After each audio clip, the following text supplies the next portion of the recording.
Hi, friends. David Nuno here with an announcement from TexAgs Rewind presented by T-Mobile. I want to remind you guys to visit T-Mobile.com/across America to learn how you can get more value and coverage through T-Mobile. All right, here's my announcement, guys. We're talking about what happened on the show today on a Friday, episode 2696. And we had a lot of stuff to talk about. Bank on it with OB. I'm banking on Von Miller getting a couple of sacks and James Harden being a disaster in that NBA trade deadline. You'll hear a little bit of that. John Pugliese joined us to talk some A&M hoops. What's the big problem? Yes, the lack of a go-to guy and also any semblance of a real offensive attack have all kind of come together around Aggieland with Richard Zane. Love that little guy. And Billy Liucci was in here for an hour.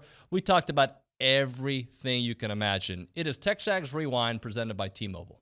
It is now time for Bank on It. I have no idea why I used that voice. Presented by Vera Bank, authentic relationship-based banking built for real life. Go see Joel Jackson and the team. Learn more at verabank.com. All right, OB, what is something I can bank on? I don't know. You want me to go first? Yeah. Give you some time? I'm sorry. I don't even know if I'm going to come up with anything. Well, I got two. Because, quite frankly, I keep banking on the Aggies basketball team to win, and you're out of money. I'm a victim of bank failure. Yeah, you are. I'll give you a couple. Okay. Bank on Vaughn getting 2 sacks in the Super Bowl. I feel really good about Vaughn in this one. I do too. I do too. I think the Rams are going to win. I don't know if he's going to get the MVP, although I wouldn't be surprised. But I think he's going to have a couple sacks, which could get him the MVP.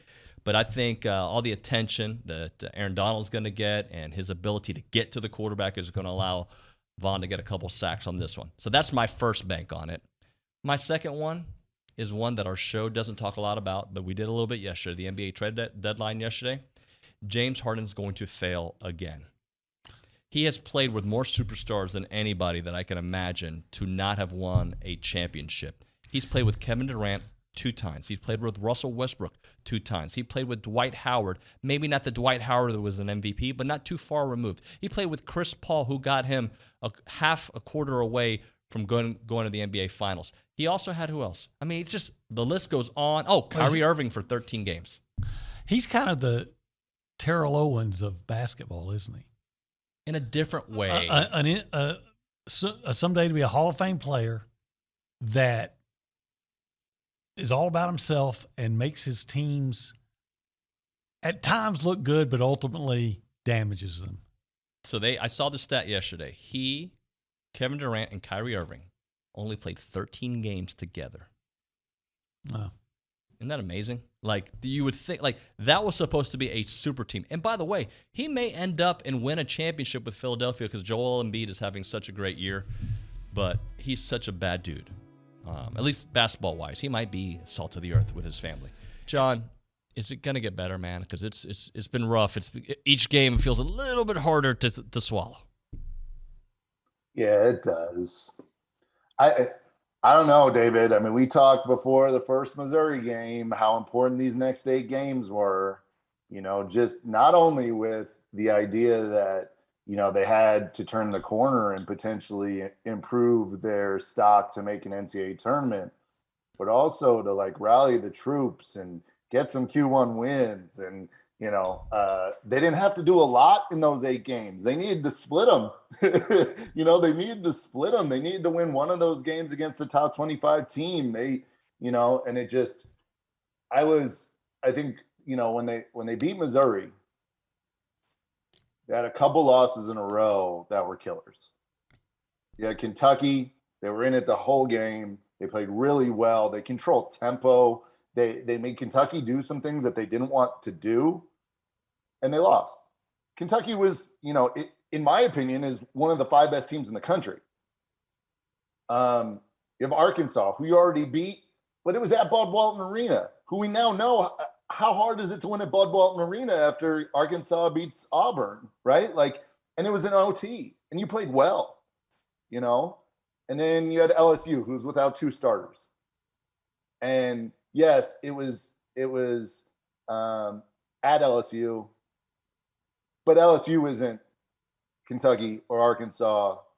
They were without guys, and I think that's when the skid really became a skid. Right. I said something on Twitter the other day that was when you lose 1 or 2 games, it can be we just didn't play well.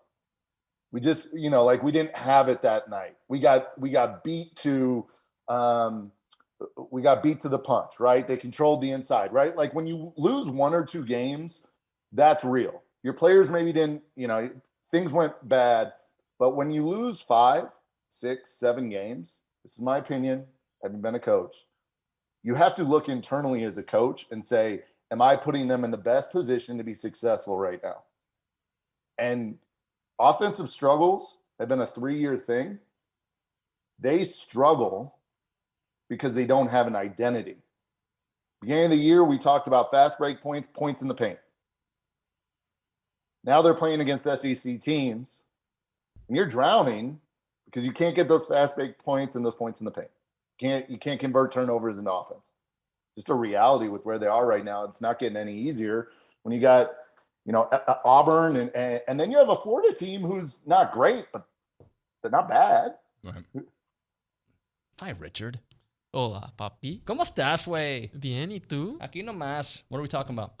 Talking about softball, David. It's opening day for Joe Evans and company. Let's go. 5 games in 3 days in the Aggie Classic over at Davis Diamond. Texas A&M Corpus Christi's in town. UTA's in town. Western Kentucky's in town. A doubleheader gets things started today. A&M will face A&M Corpus Christi at 3 o'clock this afternoon before facing UTA at 5:30 this evening. Got the rest of the schedule for you on TexAgs.com. Women's basketball continuing their winning ways. They won their 3rd consecutive game last night, defeating Vandy 76-58. A&M dominated the first quarter, 18-11. Never looked back, never relinquished the lead. Kadasha Hoppy and Kayla Wells scored 19 points each to lead the way. Aaliyah Patty joined them in double figures with 10. Destiny Pitts contributed 9. A&M back at Reed Arena on Sunday. They'll face number 14 LSU. That's a 2 o'clock tip-off on the SEC Network Plus streaming, not on TV. Of course, A&M lost to LSU back on January the 2nd, so the Aggies are looking to get some revenge on Kim Mulkey and the Bayou Bengals in what is the BTHO breast cancer game. That's all I wanted to make sure we got it in. Absolutely. They'll be wearing some special pink jerseys as well, so that's something to look forward to. Show up in pink or buy the shirt. Exactly. Men's basketball, they'll also be in action tomorrow facing the top-ranked Auburn Tigers in the Jungle on the Plains. They lost their 7th straight on Tuesday, falling to LSU 76-68. Equestrian, David, the honors are coming all over the place. A trio of Aggies named SEC Riders of the Month for January. Lisa Bricker earned the honor for reining, Haley Redifer for fences, and Haley Riddle for horsemanship. The honors don't stop at just the riders. Carrera, a horse, in his 12th season with Texas A&M, was named the NECA's Horse of the Month for the month of January.